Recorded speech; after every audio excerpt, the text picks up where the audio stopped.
Hello, everybody, and welcome to my session, Less is More, Managing the Demands of Teaching and Learning. I'm Lauren and I live in Brazil, and it's great to be here with you today. So I would like to start by giving you a little bit of a backstory, okay? So let me tell you a story from when I first started teaching quite a long time ago, around 12 years ago here in Brazil. And I entered the classroom, and my first semester wasn't too bad, actually. It was quite comfortable. But my second semester, that's when things started to change a little bit. And I'd like to tell you about one group that I had that were particularly difficult for me to manage. And it took me off guard because my students seemed to like me before, they enjoyed my lessons, and suddenly I just didn't know what to do. I was at a loss. So I started to reflect on my practice. It was a teenage group, and I don't know, they just seemed a little bit bored. I would spend hours planning my lesson, and I couldn't seem to get through to them. So I decided to step back, think about what my students needed, to put them at the forefront of the lesson and what we wanted to achieve. And I achieved some fantastic results with this. And that's what I'd like to share with you today. So if you can think in your mind of a group, just like me, where you leave the lesson feeling frustrated or with tears in your eyes because you really want the best and you demand high from yourself, this is the session for you. Hopefully, my mistakes, my difficulties will help you to not make the same mistakes or to learn and to find ways to deal with difficult groups. So I'm going to start by sharing 3 challenges with you. And you can see my little GIFs here. We have challenge 1. You may be able to see from the picture. It's about lesson planning. And this was a quote that I would have said probably more than once. I feel like I spend all my time planning lessons. I would spend 1 hour or more planning a lesson that was probably 1 hour long. So I spent as much time planning as I did in the classroom with the students. And I wasn't really achieving any kind of results that I wanted, especially with that group that I told you about at the start. So this was the first challenge I identified. What about the planning? What in my planning is going wrong? Then, moving to challenge 2, how can I keep up with all the innovations? I had this young group of learners and they're so used to many different tech tools and innovations, and I felt like I was struggling to keep up with them, and maybe my lessons just weren't relevant. So how could I keep up with these innovations? And that was another challenge that I posed for myself. And challenge 3, are my students even enjoying the class, or are they just bored? Are they even listening to me? I spent 1 hour planning this lesson. Are they even really here with me? And this is what I got from students' postures in class. Sometimes their responses, they seemed a little bit lost. I'm not saying all of these problems were related to all of the students, but I definitely felt these challenges in that group that I mentioned before, but also in other groups that I've had since over the years. And I can imagine these challenges are not just for me. I can imagine that they're for you too, right? So take a minute and just think about challenges that you have faced. Have you faced these challenges? Why do you think we face these challenges as teachers? So really just take 10 seconds individually to reflect on that.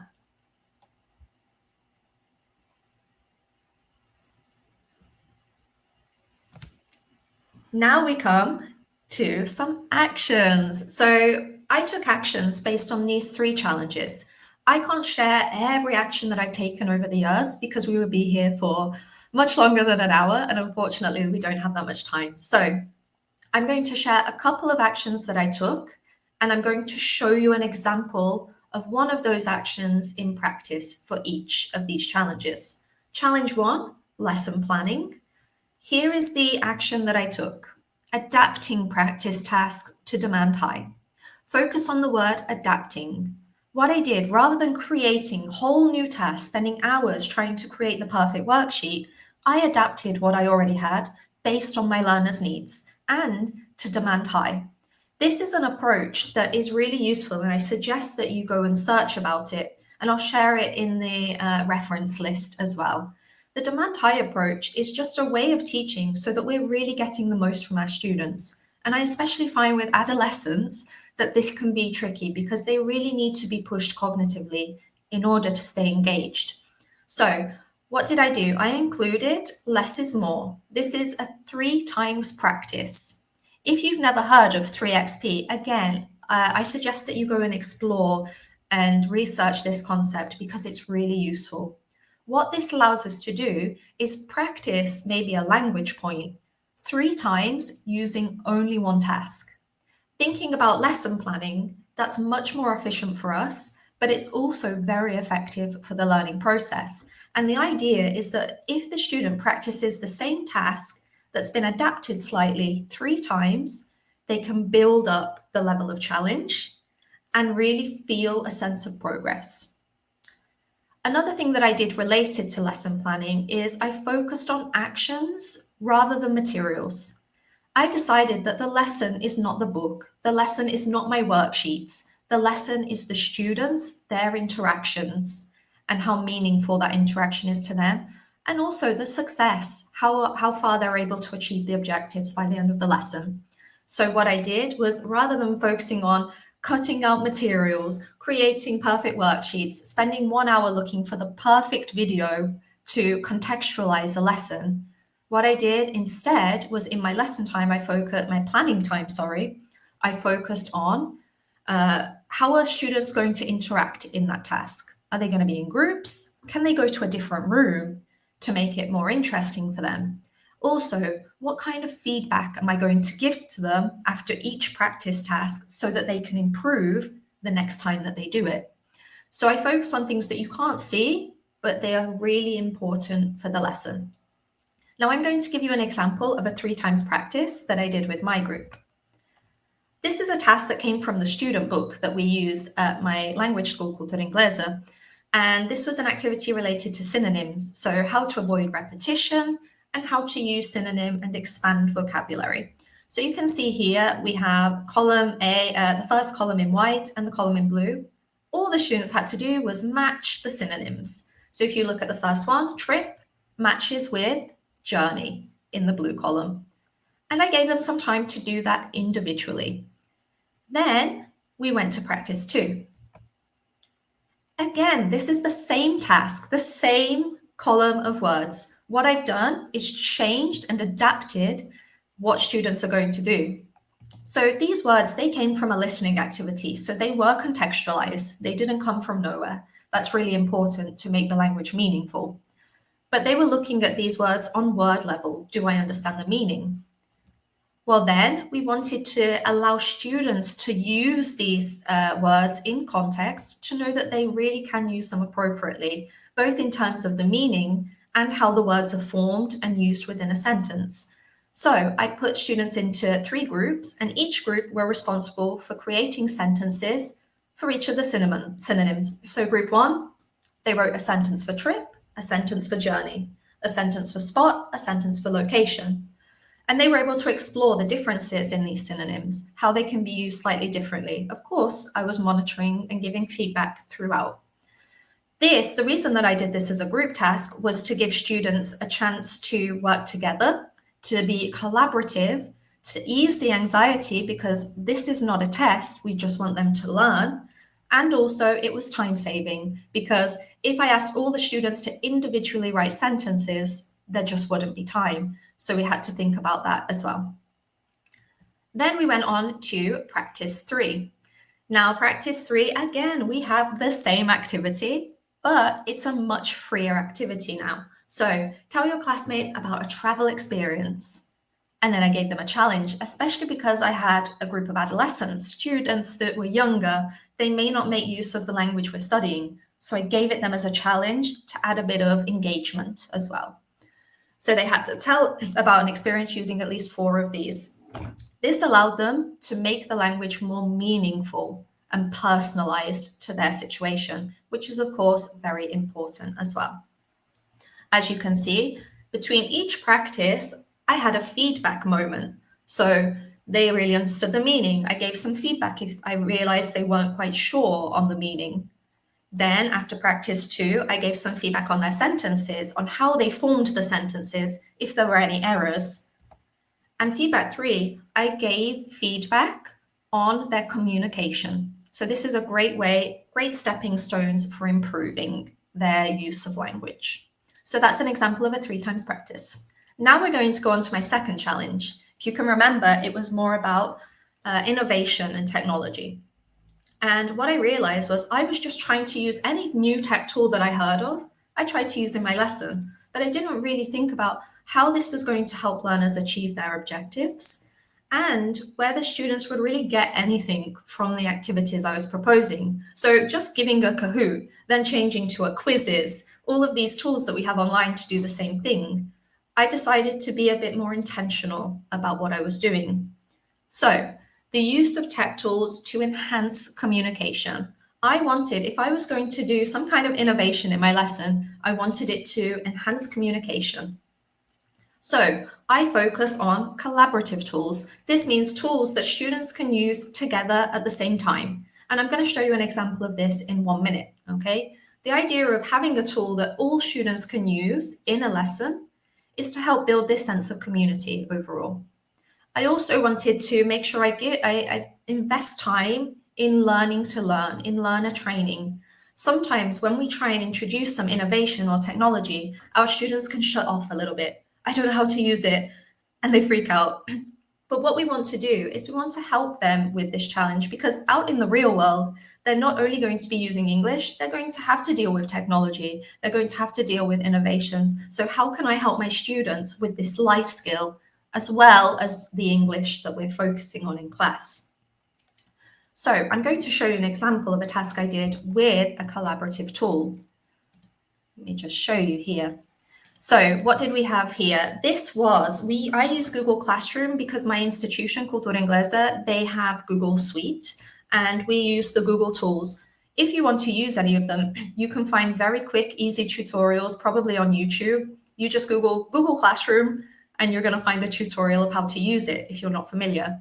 But on this Google Classroom, we can create an assignment and share with all of our students. You can even do this with a private student, have a Google Classroom and share all of your materials and activities on there so they have access like you. I created this collaborative writing task that you can see on the screen. So students, basically, my whole group wrote an article together. So a whole group of students wrote one article. How did we do that? We used a collaborative tool. We used a Google document, which is like a Word document.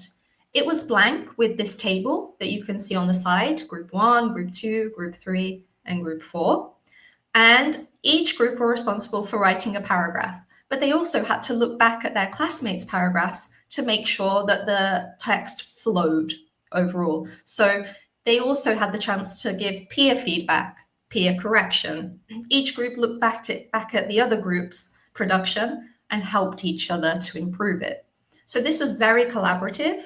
And it helps students learn how to make use of a document, how to make use of what others are doing, and try and improve their own writing based on what other people are doing, which are not only English language skills, but they're also life skills.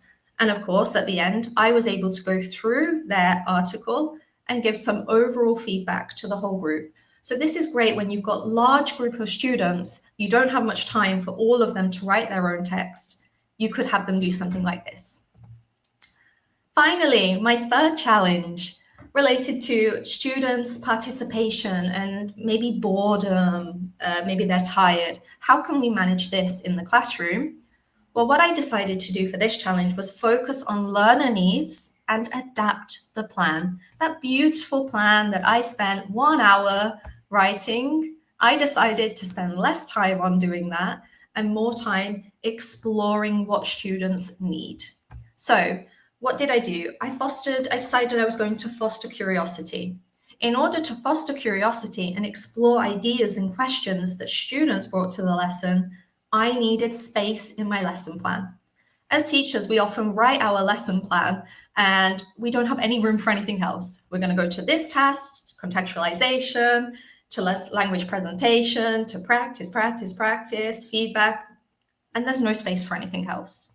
I decided that less is more, as you could tell from my session title, and I was going to make space for what students have to bring to the class. And I was going to help them bring ideas to the class as well. So that was one thing I did. Also, I decided I wanted to make learning visible. Sometimes with our students, especially teenagers, they might not even see that they're improving and developing. So I wanted to make it very concrete, not only celebrate, not just say great job, but give examples as to how they have done a great job and why. So with that in mind, I came up with this is the kind of feedback that I started to give, let me say. And what I would do in my planning stage is I would think, I'm going to give some feedback here. I'm going to give some feedback here. How am I going to do that? And here are 3 examples of how I sometimes give feedback to students. First one, I noticed that you used a few of the collocations we studied before. Can anyone recall one that was used? You see, what I'm now having students do is notice what their other classmates are producing, or even themselves, having them reflect on what they spoke about, so that they can see and notice that they were using the collocations that I wanted them to use. And then you get evidence because they're giving me the evidence. I'm not giving them evidence, they're giving it to me, which can be really useful. Remember the last time we talked about giving more detail? This time you spoke for 2 minutes. Great job. This is really important because what I've done is I've shown them not just within a lesson, but from previous lessons. Maybe we did a task where they had to talk for extended periods, and now I'm giving feedback because they were able to improve on that. But I have to take notes and keep this with me so that I'm able to give this kind of feedback later on. Finally, can my note takers tell me 3 interesting phrases you heard in your group conversation? I always, when I put students in groups and ask them to have a conversation, I have roles for the groups. So I have a timekeeper. I have someone who takes notes of either interesting language or interesting ideas that they're going to share with the rest of the class. And I, of course, change those roles as we go along. So again, the students are giving me the evidence. I'm not giving them the evidence, which is really powerful. I'm putting the learning in their hands, and I'm basically facilitating this process. So these are ways that you can celebrate students' abilities and success, giving them a boost of confidence, but you're putting them in control of that. So I hope that helps. And of course, you can do it in different ways. These are just 3 examples for you today. Finally, I have some takeaways that I would like to share with you. Less is more. That's very important because it's the name of this session. See how you can make space in your lesson plan for what's to come. You may need to give feedback on things you don't know you need to give feedback. We call this responsive teaching. So yes, you have your lesson plan, but you also need to respond to what's happening on the day in that lesson, and make sure you have space for that in your planning stage. Second point, adapting over creating. Why spend an hour creating a worksheet that's probably no better than the activity in the book or another worksheet that you could find easily online, or maybe artificial intelligence could create nowadays? Why not think about how you would adapt it for your students in your context, rather than spending hours creating new activities that probably already exist somewhere else? Finally, see if you can fit your plan on a post-it note.